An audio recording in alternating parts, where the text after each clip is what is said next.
গাড়ির টোসেন ব্যবহার করা হয় মূলত একটি গাড়ি নষ্ট হয়ে গেলে বা চলাচলে অক্ষম হলে অন্য গাড়ির সাহায্যে নিরাপদভাবে সরিয়ে নেওয়ার জন্য কিছু কারণ, কৌশল ও সতর্কতা সুন্দরভাবে ব্যাখ্যা করছি। টোসেন কেন করতে হয়?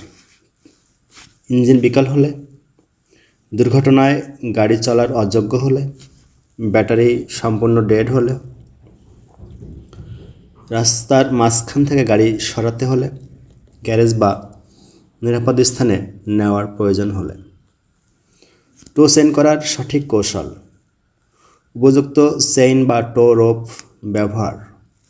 শক্ত স্ট্যান্ডার্ড টোসেন বা টো রোপ ব্যবহার করতে হবে। সাধারণ দড়ি ব্যবহার করা ঝুঁকিপূর্ণ।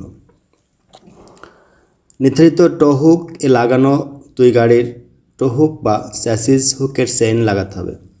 বাম্পার বা অ্যাক্সেলে কখনোই লাগানো যাবে না। দূরত্ব ঠিক রাখা। চেইনের দৈর্ঘ্য সাধারণত 3 থেকে 5 মিটার হওয়া ভালো। খুব ছোট হলে ধাক্কা লাগার ঝুঁকি বেশি হলে নিয়ন্ত্রণ কঠিন হয়। সিগন্যাল ও সমন্বয়। দুই চালকের মধ্যে আগেই হাতের ইশারা বা হর্ন সিগন্যাল ঠিক করে নিতে হবে। টানা ও থামার সময় সমন্বয় জরুরি। গিয়ার ও ব্রেক নিয়ন্ত্রণ। টেনে নেওয়া গাড়ি নিউট্রাল গিয়ারে থাকবে। ইঞ্জিন বন্ধ থাকলে স্টিয়ারিং ও ব্রেক শক্ত হয়, তাই বাড়তি সতর্কতা।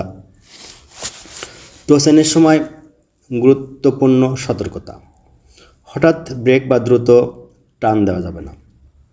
গাড়ি 20 থেকে 30 কিলোমিটার/ঘন্টার বেশি চালানো যাবে না। বাঁক নেওয়ার সময় ধীরে ও প্রশস্তভাবে ঘুরতে হবে। রাতে হলে হ্যাজার্ড লাইট চালু রাখতে হবে। ব্যস্ত মহাসড়কে টোসেন এড়িয়ে চলাই ভালো। অটোমেটিক গাড়ি টো করার ক্ষেত্রে ম্যানুয়াল ভালোভাবে দেখতে হবে। অতিরিক্ত পরামর্শ হচ্ছে, সম্ভব হলে টো বার ব্যবহার সবচেয়ে নিরাপদ।